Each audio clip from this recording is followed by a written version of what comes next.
Hi guys, it's Teresa. Welcome back to my channel. It has been a good long while since I have felt the urge to sit down and do a rant video, but if that's your jam, then you are in luck because that's what we'll be doing today. So you better grab like snacks, tea, coffee, whatever, because I'm gonna be talking about Illuminae by Kristoff and Amy Kaufman, and I have a lot of thoughts. Yeah. Okay, just for like the logistics of this video, I'm gonna talk real quick about like the non-spoilery things, and then we'll dive into the spoilers because I think it's kind of more fun, and I'm assuming like most of you will have already read this book if you were gonna read it because it's very popular. It came out in 2015, I think. And yeah, I mean, as with most rant videos, I won't recommend you to read this book anyway, so if you don't feel like you are missing out on anything, just stay through to the spoilery part as well, because you're not missing out on much.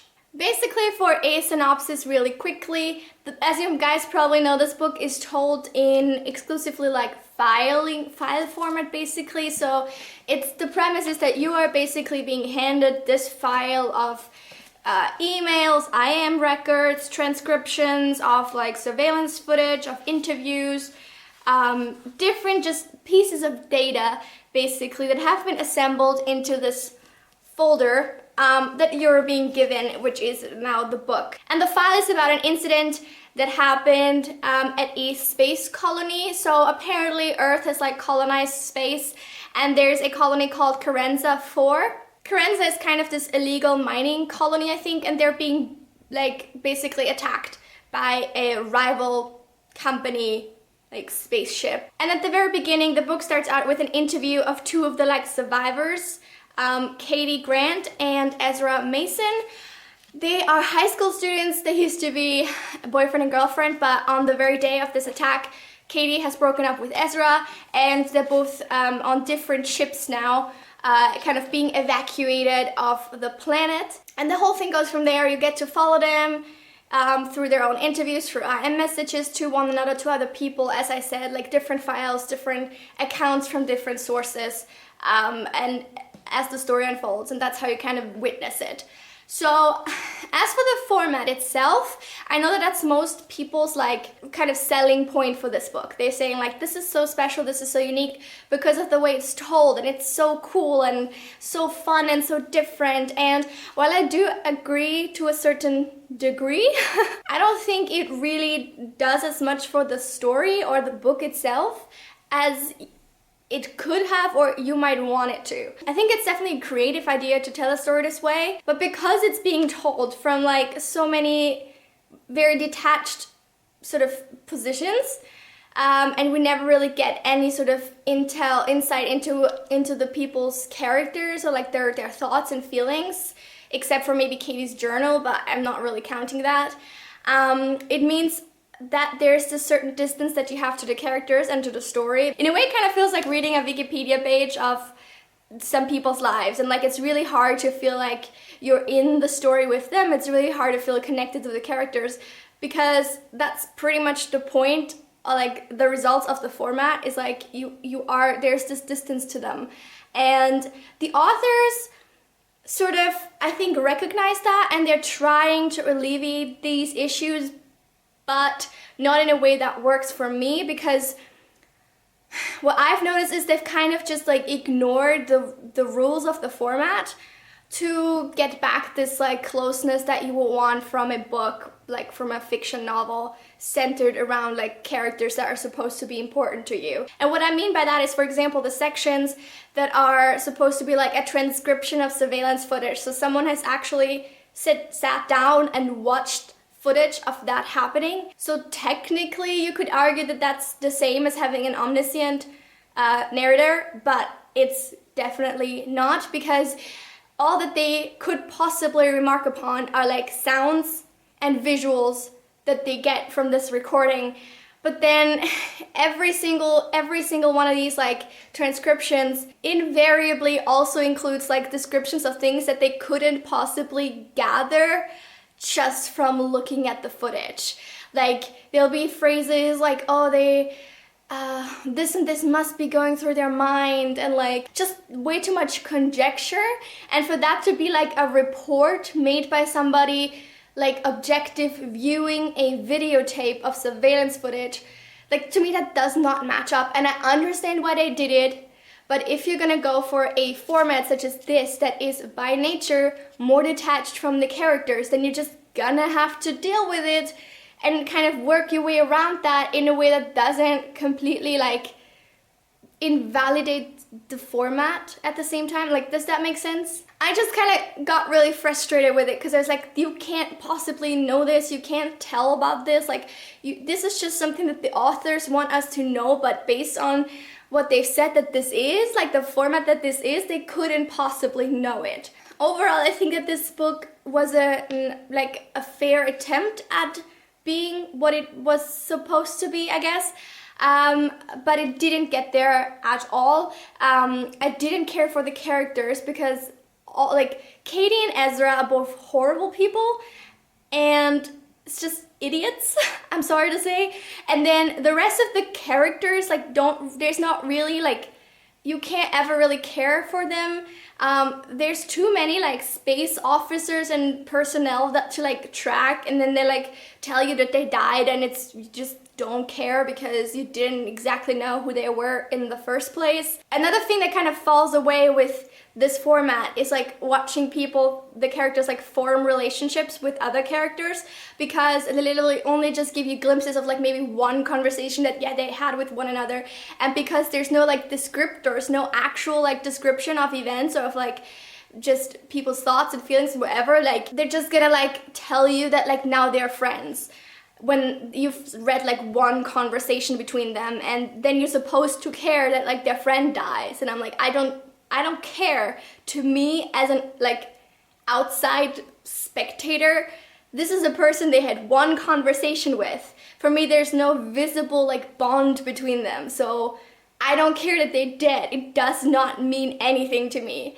I'm struggling to even get myself to care about the main characters, let alone anybody else. But the worst, and I mean the worst part of this book, are any time Ezra or Katie speak. Any of the dialogue, I'm just calling it dialogue, even though it's a transcript of interview, whatever. They are the reason I titled this video The Cringe Files, because literally everything they say sounds so cringy, so contrived, so what am I fucking reading right now? This is not how people talk. This is not how they, I get that this is slang or whatever, and they're right. Nobody does this. Nobody hopefully will ever do this, because it was actively painful to read their conversations. Anytime they were talking to anybody, I was ready to just throw the book across the room. And on that note, I think we're gonna get into the spoilery part, because I want to read you some quotes, and maybe that counts as spoilers, I don't know. But first, I just want to quickly let you know what these annotations mean. Basically, I have picked a green note anytime there was a scene or a major plot development that I think was worthy of being remarked upon, whether it be good or bad. And then all of these orange ones are cringy quotes or pages where I was just losing my shit over how stupid these characters are, basically. So you can see that there's a lot, and I have a lot to tell you. So again, grab a snack and let's dive into the spoilery section. If I'm looking down, it's because I'm have the book on my lap, and it's kind of difficult to look two ways at the same time. Duh. So right off the bat, as I said, the first thing I honestly noticed about this book is the contrived dialogue. Just try to imagine a situation. You have just survived an attack on your home base, colony, whatever, and you've managed to escape to a spaceship that is taken off, and somebody, possibly from the crew or some kind of official of something, trying to get information on what happened exactly at the base during the attack, is sitting down with you to do an interview. And I'm assuming everybody involved is kind of riled up, nervous, anxious, worried, oh my god, what happened to my family? This is a serious situation. Definitely everybody's in danger. We need to figure out what happened. You know, it's in everybody's best interest to resolve the situation as quickly as possible, right? That makes sense. But then you read these interviews and you think like, what the fuck are those two people doing?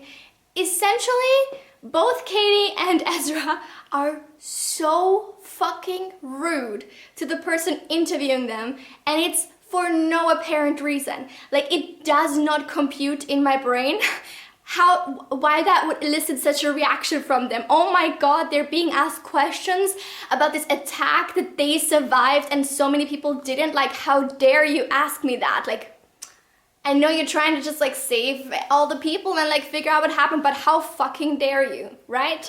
Definitely a reason enough for me to be a bratty asshole to you. So for example, instead of giving straight up answers, Katie says this.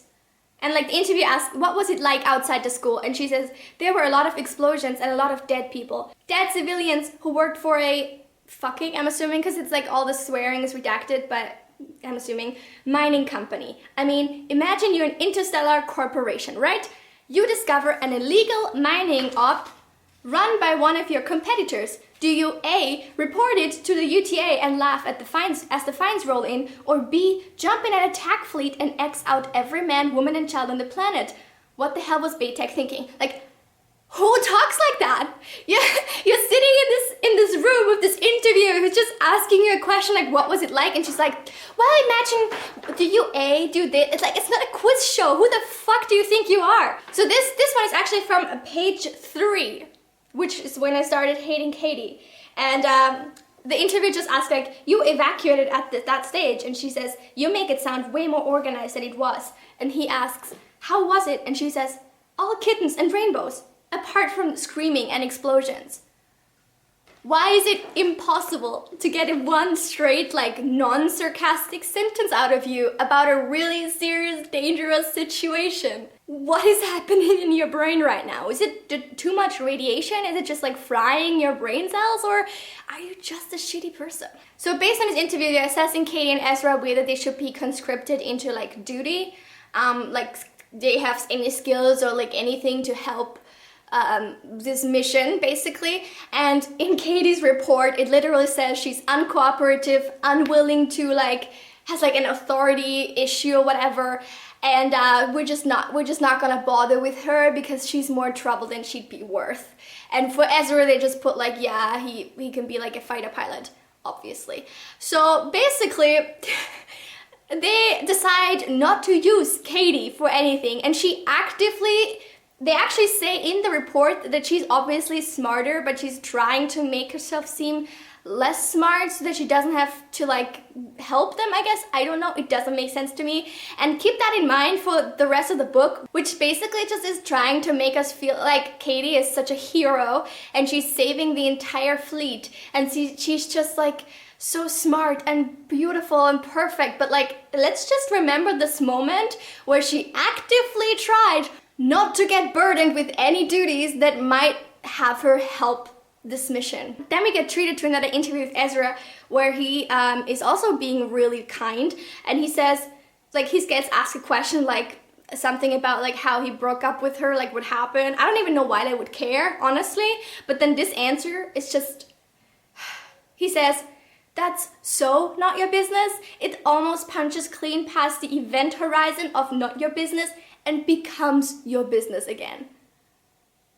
Is this straight out of like Clueless or something? Who talks like that? What serious like 18-year-old boy talks like that? Like in a fucking dangerous situation, no less. I mean, I'm getting worked up. So as I said, Ezra gets drafted as a fighter pilot. He meets other like pilots or whatever and like makes friends. Again, as I said, it's really hard to like verify that because it's literally just, you basically just read conversations between him and this friend. And this friend's name is James McNulty, and they have a ton of IM message conversations, and they are actual cancer. I hate that phrase, but in this situation, I can't think of any other way to explain it. It's like locker room talk that's already horrible, like times 10, multiply that by a situation that is still not fucking looking all too good for anyone involved.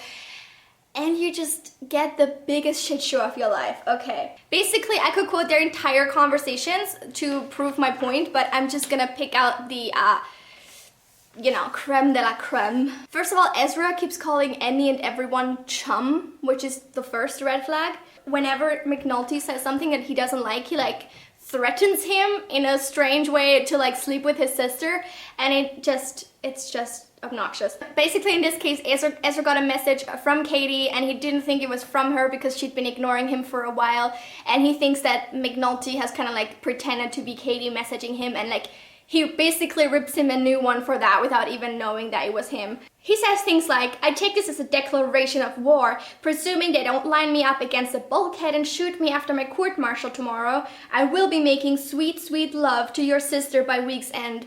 This I do solemnly vow. The fuck? I heard your sister likes 0G. True, false? And then he says like, chum, this wasn't me. I smell lies. Seriously. Eat a dick. Mason! Yummy scrummy dick. What? Ezra says, if you are lying, all jokes aside, I will totally gun for your sister. I swear to God, I will make her my bride. What the fuck? Like why do I have to read pages upon pages of this bullshit? So now they're facing court-martial, and basically he's again being interviewed by someone in a fucking serious situation, and he's behaving like the biggest asshole on the planet. Like, you would think at least to save his own butt, he would possibly like be a little bit more polite, but no. And apparently the interviewer is also not too happy with that, so he literally says, Lieutenant Mason, you will answer all questions addressed to you, or this court will find your pretty boy ass in contempt. Am I supposed to believe that this, like, military dude is saying to him, your pretty boy ass? I mean, ass is redacted, but your pretty boy bleep. And then when he's still not cooperative, he says, Lieutenant Mason, you might be fresh meat from some pit digger asshole, but that's still a goddamn UTA sigil on your collar. One more outburst and I will rip out your eyeballs. And school fuck you so hard, you'll wish your mama told your daddy she had a headache the night you got loaded into the launch tube. I am not shitting you. That's what it says here. That's what he's so... I am just reading out to you this horrible bullshit. Like, who wrote this? Who wrote this? I mean, they must have been high, tripping on some shit. I don't know. So this whole time, basically, Ezra and Katie are communicating back and forth because, as it turns out, Katie, despite the fact that she's been pretending this entire time that she's an idiot and she can't do anything to help anyone in official capacity, because somehow she doesn't like them.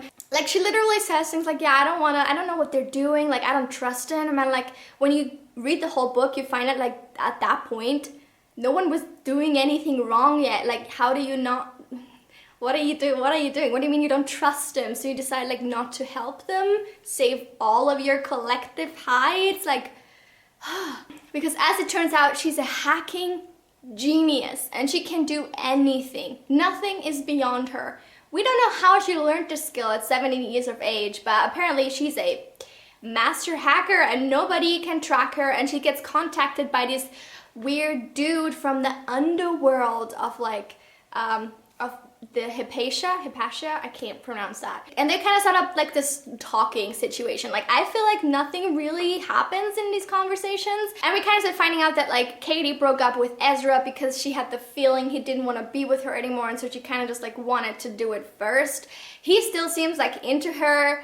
She obviously still seems into him. Like, their whole breakup is such a contrived non-issue that I feel like it was only part of the story to make them be on separate ships. This is only made worse by the fact that they literally say I love you like 100 pages into the book again, and they're like, yeah, we're fine again. It's like, you didn't resolve any of your issues, but we'll get to that. And she finds out that the third ship that was with them, the Copernicus, was bombed by their AI because there was a pathogen on board. And this is where I thought the first time, like, oh, this book might still have potential. There's very limited information around it, considering it's such an important part of the story, but okay. They were infected, and the first time it's just supposed to instigate like fear in you, but like when you get reinfected, which can happen apparently, like the thing mutates, and essentially what happens is that you turn into zombies, but they don't call it zombies, they call it the afflicted. I guess 160 pages or so in the book is where that like whole thing kind of blows up, and then there's no more development on that front. Like that's just established as like, oh, there's just people like running around like zombies. That's it. There's like nobody trying to find a cure, nobody doing anything anymore. It's literally just like, oh, we're just gonna accept this and everybody who's infected needs to die. That's the next thing. Like throughout the book, they seem to simultaneously be aware of this issue and also just completely ignore anything and all to do with it. So here's some things we know about the virus. It is airborne, and because a spaceship obviously needs to recycle its air, once it's in the air supply and you're not in a hazmat suit, you're fucking contaminated. You would think that that's like, that goes without saying, right? But the amount of times in the book that they come across someone that they like know or whatever, not in a hazmat suit, in the spaceship that is contaminated, they like just like, oh, well, they seem normal. I'm sure they're fine. Like, I'm sure they're fine. Definitely not them. Like, they can't be infected. Nothing's the matter. Let's just go over there and have a little chat. Why don't we? And then we'll just talk for a little bit. And then at some point, they say the creepy words, don't look at me. And you'll be like, oh, fuck. Well, maybe they were contaminated after all. I couldn't have possibly known that before, or at least, like, assumed or guessed or whatever, and been maybe a little bit more cautious. Absolutely out of the question. What? The fuck? Rationale is out the window. We don't need that. Natural selection, you've done it again. And then Katie has, after this incident, the first time, like the conversation with this like underground dude, and she finally knows what his name is, and his name is Byron Chang. And this is just where I was like, of course, the hacker has to be Chinese. And throughout the book, you get like little descriptions of him here and there, and they're so offensive. Like, not to him as a Chinese person, but just to him as a like computer whiz, I guess, because they're literally the most stereotypical things that you can possibly imagine. So one of the guys like sees him and like describes him, and it says, Byron Chang, supposedly a top-tier console jockey. He sure looked the part. Overweight, thinning hair, underarm stains. Well, thank you very much. That was necessary, of course. And then later, this is something that Chang says himself. I hear you. Even by my low standards, my hygiene is slipping. Is this necessary? Is this really how we need to portray like the only other hacker person in the book besides Katie? Like, really? But there is a silver lining, right? Now that James McNulty is dead, we might not get any more of these cringy locker room conversations. Or so you would think. The cringe does not end here, because now we are being treated to Charles Dorian, Corporal, UTA Information Services Division, and Stephanie Lefevre, Private, UTA Information Services Division, having a conversation that is,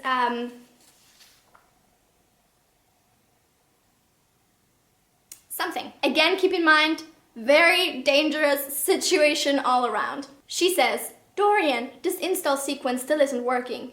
Dorian says, damnation, send it to me and I'll look at it once I'm done hand-holding these civilian techs over on Hypatia. Stephanie, did you just say damnation? God, you even swear posh. Très sexy. What do you want, Stephanie? What makes you think I want anything? Because you're flirting with me, and unless I missed the memo and have somehow become... Now, what was the term you used again?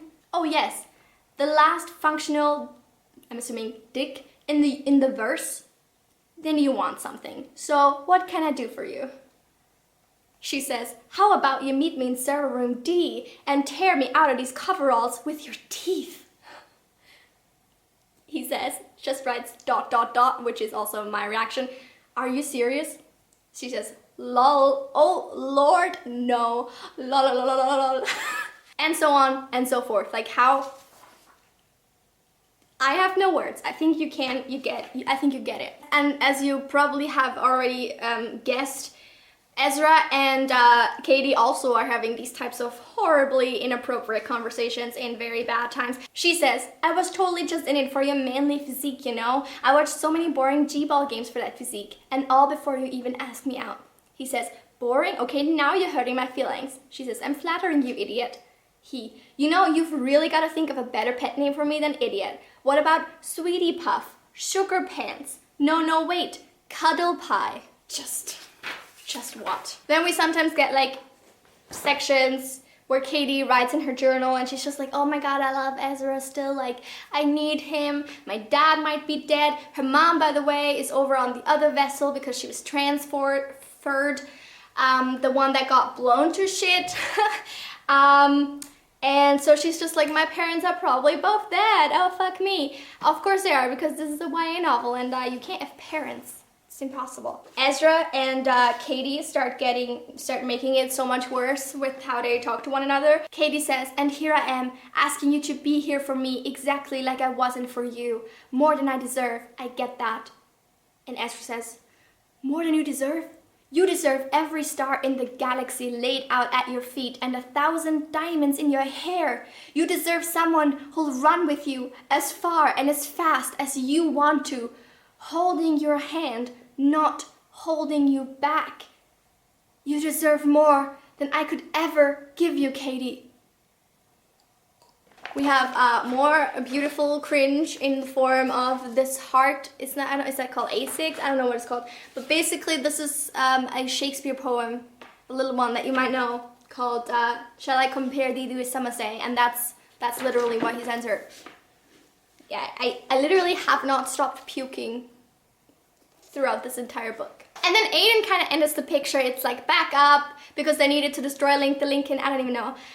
And Aiden is like the fucking creepiest thing on the planet, like ever. He is an AI that's like programmed to protect the fleet, but something like, I don't even know what happened, we don't know, but he's just like rationalizing away and thinks like, oh well, we should destroy this ship, we need to kill these people are in the way of me protecting the fleet, so I should kill them because they could potentially disable me. Like, it's sort of like the plot of like a bad sci-fi movie. But then we have a love triangle incoming because apparently he has a thing for Katie. I don't even know why, because all she did is like put him back up or something. Like she and Chang together, like they work on it. There's like pages upon pages of Aiden just gushing about how great Katie is, and I still haven't seen any proof for why she would be so great. Honestly, don't like her very much, as I said before. So Aiden talks about Katie and Byron, I think.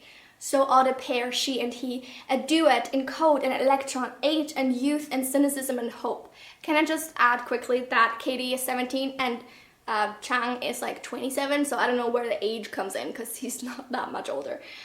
He's quicker than her, more learned by far, but she is unafraid, too young to know failure and the fear it brings. She takes him places he would not have explored by himself, even though he's a hacker and probably better than her. She is a catalyst, she is chaos. I can see why he loves her. Ezra and Katie also at one point get in a fight because Ezra finds out that Katie has been like hacking into all this stuff and like finding out information, and one of his like colleagues has got in trouble over it or whatever because she was framing them, and they like fight about it, and then Katie reveals that like her mom was on the other ship and she's most likely dead, and all of a sudden Ezra's like, oh my god, I'm so sorry, I feel so bad for you, like I will do whatever you need, like, and they never talk about the issue with her hacking into the systems again and like putting this other human that was not at fault on like court martial and whatever. Sure, if your mom is dead or almost dead or like thought to be dead, then yes, you can do whatever you want. There's no more rules. You're free. Also, these official reports that literally all sound like they're written by sassy teenagers, like there's no distinction of like voices in here. It's all the same voice. It's so obvious and it's very annoying. And then again, we have this issue of like no relationships developing, and honestly, as far as I could tell so far, all that Katie and Chang have like kind of done together is work together, right? Like he hasn't really been teaching her anything as far as I could tell, but that's all that they talk about from here on out. Like Chang even says himself, I'm so fucking proud of you, Katie. You're my legacy. You're going to be even better at this than me. I'm like, what do you mean hear his legacy? You talked to him like a couple of times. She seems to have been like super good at hacking all by herself, so how is she his legacy? How are they even connected apart from their occasional IMing? I don't get it. He never asks her for this. In fact, he tells her multiple times, Katie, whatever you do, do not come, do not come, do not come here. This is dangerous, this is dangerous. Do you think she would listen? Of course not.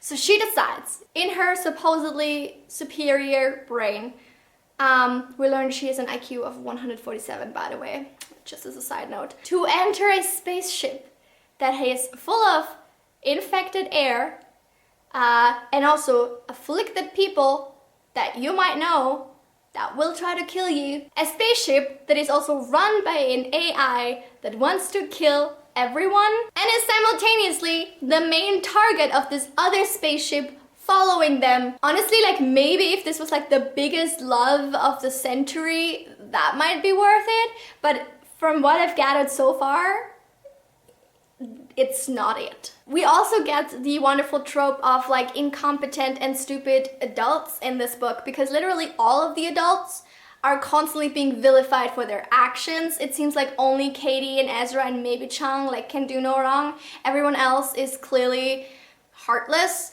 They have to make really hard decisions, like who to let on board because they might be contaminated, and like having to kill people and like abandon them because they might endanger like everybody else. And these people keep being vilified even though they're right. They are correct in not letting people on board, or like letting them out of quarantine. Like they're even letting them on board, but they're not letting them out of quarantine because they might kill everyone. They might end up infecting everyone. Like, how is that not an issue? Like, anytime, like, Katie will talk to them, first of all, she'll talk down to them, even though they're, like, adults, they probably know what they're doing. They're, like, the captain of the ship or whatever. It's their fucking job. All this is their fucking job, and you're just a 17-year-old, arrogant-ass teenager. And she keeps talking down to them. She's so condescending. She's like, oh, you don't know anything. Like, you should have thought that sooner. Like, that's how she talks, like super sassy and like, yeah, look at you. Look at the trouble you guys have into. It's like she's talking to a 2-year-old. And then the other half of the time she's just like, how can you do that? You're so heartless. We can't leave them behind. And I'm like, yes, we fucking can. If these 3 people would kill everyone. It's just not worth it. You have to, if you're in this position of captain or whatever, you have to make hard decisions. Katie clearly doesn't understand that at all. So Katie goes to the Alexander in like a hazmat suit. She runs into like 2 of the afflicted, even though they keep saying like how the place is crawling with them, but there's only 2, and lo and behold, she knows both of them. One of them is Dorian, the guy that was like sexting the other lady, and then the second is actually Byron, and he's like trying to destroy the AI. And then here we have this glorious situation where he's not in a hazmat suit, but Katie's just like, oh my god, you're here, cool. And then he turns to her and he's like, don't look at me. And obviously he's infected, but he kills himself. And with his last breath, he like says to her, I don't want to. I have to make sure I don't hurt you. It was all for you, Katie. What do you mean it was all for her? Again, we have this issue where like the 2 don't know each other that well for this to be like all for her and like whatever. They work together on one project, like that's it. It doesn't make her his legacy, it doesn't make her his protege, like none of that shit. And then on page 420 is like the only time that I like this book, because it told us that this entire time, or almost, the person that Katie has been IMing with wasn't Ezra, but it was Aiden, the AI.